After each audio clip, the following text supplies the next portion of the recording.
meyhane mezeleri yapacağız. Ama meyhane mezesi deyince yanında alkol kullanmak zorunda değilsiniz. Saat gece 3. Şurada topu 4, 5 tane mantarım var. İster kültür mantarı kullanabilirsiniz, isterseniz de kestane mantarı kullanabilirsiniz. Tercih sizin. Burada kalmış. Şuraya da soyalım. Sap bölümünü de şöyle kazıyoruz. Kazıdıktan sonra uç bölümünü de kesiyorum. Daha sonra keseceğiz ama ilk başta muhakkak mantarı böyle bütün kullanıyoruz.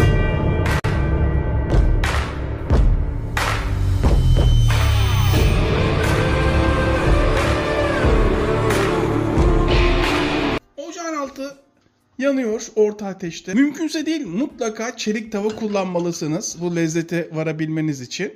Şimdi ısınmasını bekliyorum. Kesinlikle yağ koymuyorum, su koymuyorum. Dikkat edin buraya.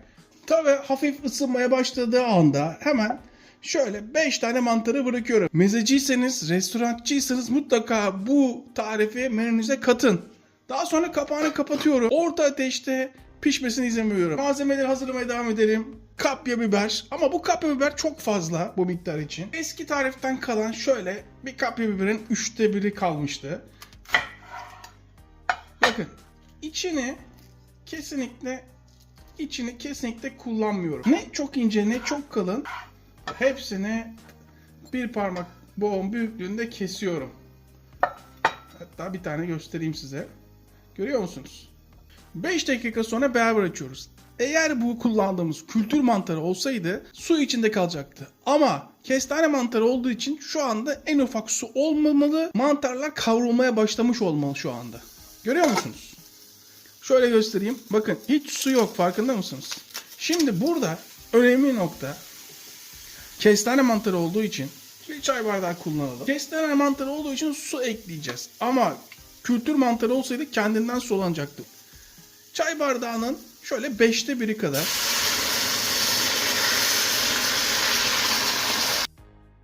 hemen biberleri içine katıyoruz. Karışmasına izin veriyoruz. Tuzunu ilave ediyoruz. Tuz miktarı sizde. Damak tadınıza göre ilave edin. Suyla birleştiriyorum. Su nerede yoğunsa malzemeyi o tarafa doğru alıyorum. Ve kapağını kapatıyorum. Artık suyunu çekmesini istiyorum. Yeniden kavurma durumuna gelmesini istiyorum. 7-8 dakika sonra, belki 10 dakika beraber açıyoruz. Suyunu çektiğini görüyorum. Kesinlikle yakmıyorum. Dikkat edin. Artık burada başında kesinlikle yakmıyorum. Dikkat ediyor musunuz? Bakın kavrulmasına yardım ediyorum. Şimdi evet. Bakın iyice kavrulduğuna emin olduktan sonra mantarları görüyor musunuz? Soğuması için hemen böyle alıyorum. Mantarlarla işimiz daha var. Kesme işlemi yapacağız. Biberleri de hemen buraya. Mantarlar soğuduktan sonra artık mantarları kesiyorum. Ya Koray, bunu biz kesip yapsaydık ne fark eder ki? Lezzet ufak detaylarda saklı. Bunu unutmayın. Mantarı yalnız çok ince kesmiyorum. Şimdi göstereceğim size. Bakın. Görüyor musunuz? İncecik kesmedim. Ağızda, daha doğrusu mezenin içine dağılıp gitmesini istemiyorum. Zor günler için dereotu. Fakat dereotunu farkında mısınız? Tamamen sapsız olarak kullanıyorum. Tamamen sapsız. Şöyle bir tutam yeterli. Diğeri daha da zor günler için. Bu arada saat 3 akşam, yabancı ligden maç seyredeceğim. Bu mezede mutlaka dereotu olmalı. Aklınızda bulunsun. Mutlaka dayanıklı bir meze bu. Yaptıktan sonra en az 3 gün 4 gün dolapta bozulmaz. Ağzını kapatırsanız benim işimi kolaylaştırdı. Şimdi bakın hemen içine salla düşeş. Yine haşta kaybediyoruz. Şimdi bir bakayım ne kadar çıkacak. Ona göre kaç tane kullanacağımızı göreceğim. Bak bir tane yeterli. Çıkan sarımsağı görüyor musunuz? İşte bu. Kullandığımız malzemenin kaliteli olması ne kadar fark ediyor. Şunu başka bir tarifte. Artık baharatlara geçebiliriz. Tuzlamıştık. Dikkatli bir şekilde biraz daha tuz. Karabiber. Yalnız karabiberi çok az kullanıyoruz. Karabiber çok az. Pul biber burada tamamen size kalmış, acı veya tatlı kullanmak. Ben tatlı pul biber kullanıyorum lezzet vermesi için. 1 çay kaşığı. Evet.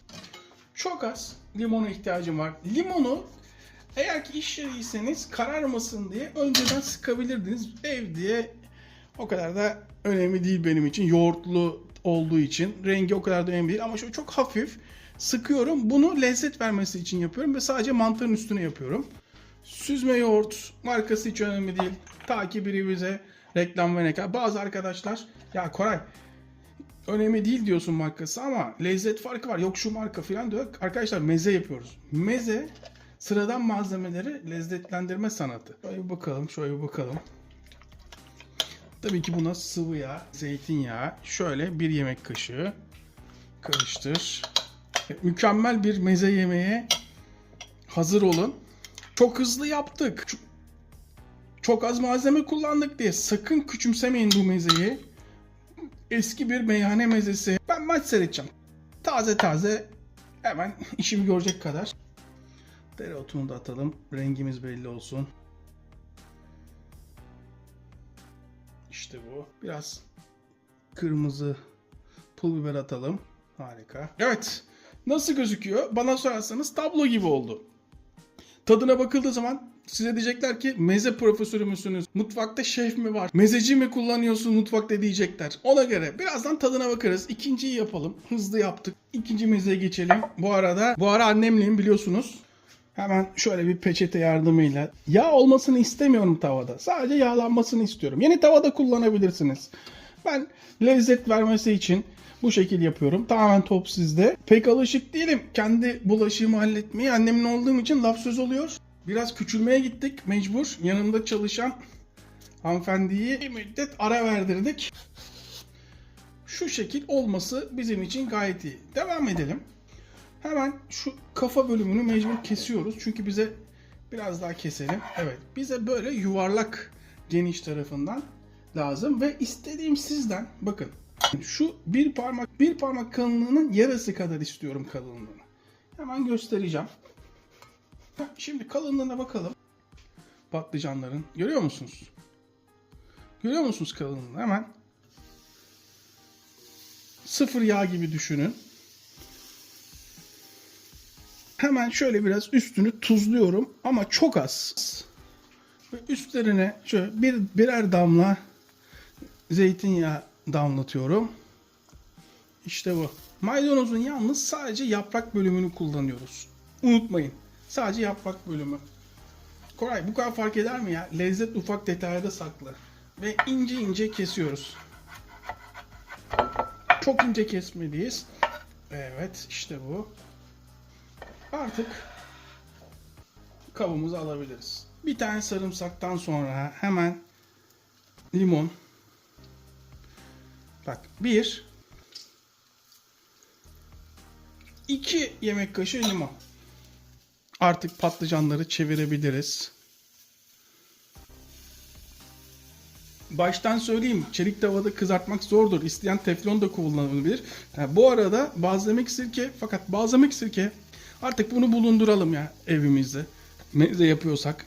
Balzamik sirke şöyle 1 çay kaşığı kadar. Bak fazla değil, bozarsınız. 1, 2, 3, 4 yemek kaşığı yağ. Çay kaşığının ucuyla karabiber, ucuyla yalnız. Yine biraz pul biber. Bu sefer acı koyuyorum. İsteyen tatlı kullanabilir. Şöyle bir karıştıralım bakalım. Evet. Zeytinyağınız az gelirse ekleyebilirsiniz. Artık hazır. Bakın görüyor musunuz? Tam pişmedi bu tarafları. Hiç önemli değil.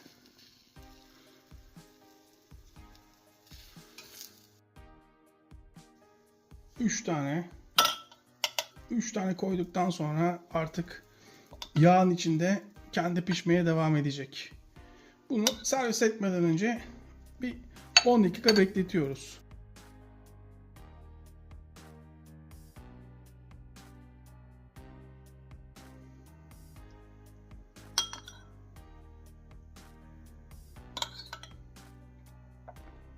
Ve üstüne biraz pul biber.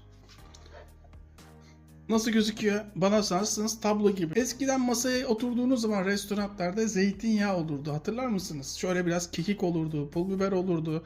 Bunun için yaparlar, sizi çok sevdikleri için değil. Midenizi hafiften yemeğe alıştırmak ve daha çok yiyebilmeniz için bunu yaparlardı. Bunu da masaya koyduğunuz zaman ekmekle batıra batıra yiyebilirsiniz. Ve buna bir 10 dakika verirseniz tamamen sosla birleşecek, daha da pişecek, çok daha lezzetli yiyeceksiniz. Hadi bir tane daha yapalım, malzememiz var.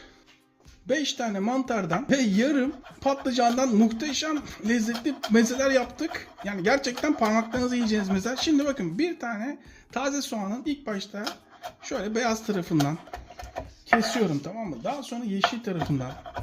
Bu son mezemiz. Darılmaca, gücenmece yok. Canımızın sıkkın olduğu geçsin diye yapıyoruz zaten. Semizotu. Fakat semizotunun sadece yapraklarını istiyorum. Tamam mı? Çürüğünü, çarığını temizledim. Şimdi burada bıçak da kullanabilirsiniz ama benim size tavsiyem bıçaktan ziyade şöyle ikiye bölerseniz hem vitamini içinde kalır hem de sulu bir şekilde kalır. Şöyle bölebildiğiniz kadar elinizle bölün, tamam mı? Böldükten sonra, bu çok fazla, o yüzden bir vakumlu kap kullanacağım. Geri kalanını saklarız. Muhteşem kaplarımla bir hafta bozulmadan tutabiliyorum. Ama tabii ki vakumlarsam. Şimdi hemen buna hemen içine kabın. Evet, hemen şöyle. Klasik semizotundan bir tık değişik yapacağız. Ama tabii ki ev hanımları bunu çok güzel yapıyor. İşleriyseniz ufak bir nokta var. 2 tane sarımsak. Ya Koray, bir tane olmaz mı? Olur ama siz 2 tane yaparsanız bunda sarımsak önemli. Evet. Şöyle 2 sarımsak. Çok az. Sadece hafif bir ekşilik vermesi için. Limon olduğunu kimse anlamamalı. Bir sıkım limon. Eğer işçiliyseniz mutlaka şöyle bir yemek kaşığı en az mayonez katın. Neden? Çünkü mezenizi toparlar. Şöyle 1, 2, 3 yemek kaşığı zeytinyağı. Yine süzme yoğurt. Fakat süzme yoğurt çok az kalmış. Yani en az bir 3 kaşık koymamız gerekiyordu. Ne yazık ki 3 kaşık çıkartamıyoruz. O yüzden süzme yoğurt diyor ama bu süzme yoğurt değil. Daha doğrusu tam anlamıyla bir süzme yoğurt değil. Ben normal yoğurtla süzme yoğurdu karıştırmıştım başka bir tarif için. Oradan biraz takviye alıyorum. Sizin imkanınız varsa siz tamamen ama tamamen süzme yoğurt kullanın. Tamam mı? Anlaştık mı? Hemen bu dolaba. Mutlaka tuz. Mutlaka tuz. Siz rejim yapıyorsunuzdur, evdesinizdir, mayonez kullanmak istemezsiniz ama iş yerinde ben size söyleyeyim, kullanın. Demeyi de demeyin. Şimdi bakalım nasıl oldu. Tabii ki daha geniş kaplara koyabilirsiniz. Biz bütünlüğü bozmayalım diye bununla devam ediyorum. Evet, geri kalanı hemen kapağını kapatalım. Şöyle bir vakumlayalım. Evet, bir kontrol edelim. Evet, şimdi bu artık dolapta en az bir 4-5 gün bozulmaz. Kapağını açmadığımız şekilde. Belki bir hafta. Bu dolaba gitsin. Biraz kırmızı ekleyelim. Evet. Bir kişi için yeterli. Abartmaya gerek yok. Yoksa yesem 10 tane yerim bundan. Biraz kendimi tutuyorum. Michelangelo, Picasso, Da Vinci, Ali Koç. Ayağa kalkın, ustanız geldi. Ali Koç beni bulsun. Tanıyan varsa haber verin. Hiç öyle Osimhen'le falan açmasın, beni bulsun. Demeyin. Hemen şunun tadına bakalım. Şaka yapıyorum zannediyorsunuz değil mi? Artık tadına bakabiliriz. Maç başlamak üzere. Ama ilk başta ağzımın tadı bozulmasın diye ilk başta şu patlıcanına bakacağım. Ulan çok fazla geldi ya, maça kalmayacak. Evet. Eğer balzamik sirkeyi gösterdiğim miktarlarda kullanırsanız, çok fazla değil, fazla kullanırsanız bozar ama balzamik sirke kullanmazsanız da bu lezzete ulaşamazsınız. Ama size tavsiyem, günübirlik yaparsanız çok daha lezzetli oluyor. Şimdi diğerine bakalım. Şu benim favori mezem. Yani yapanlar diyecek ki Koray, biz bundan sonra bunu her zaman yaparız. Bu kadar nasıl bu lezzetli oldu diyeceksiniz. Açın ağzınızı. Bildiğin şov. Biz kestane mantarıyla yaptık ama kültür mantarıyla da muhteşem oluyor. Farkları gördünüz. Uyarsanız muhteşem olur. Bu zaten hemen hemen klasik. Evdeki malzememiz var diye yaptık. Aynı nokta dokunuşunu da unutmayın. Açın ağzınızı. Bu da benim favorilerimden ya. Müthiş. Maç başlayacak. Daha fazla uzatmak istemiyorum. Gördüğünüz ne kadar kısa sürede yaptık. Boşu boşuna direniyorsunuz. Elbet bir gün bu kanala abone olacaksınız. Her canlı muhakkak bir gün bu kanala abone olacak. Hepimize en sağlık. Tekrardan herkese selamlar. Afiyet olsun.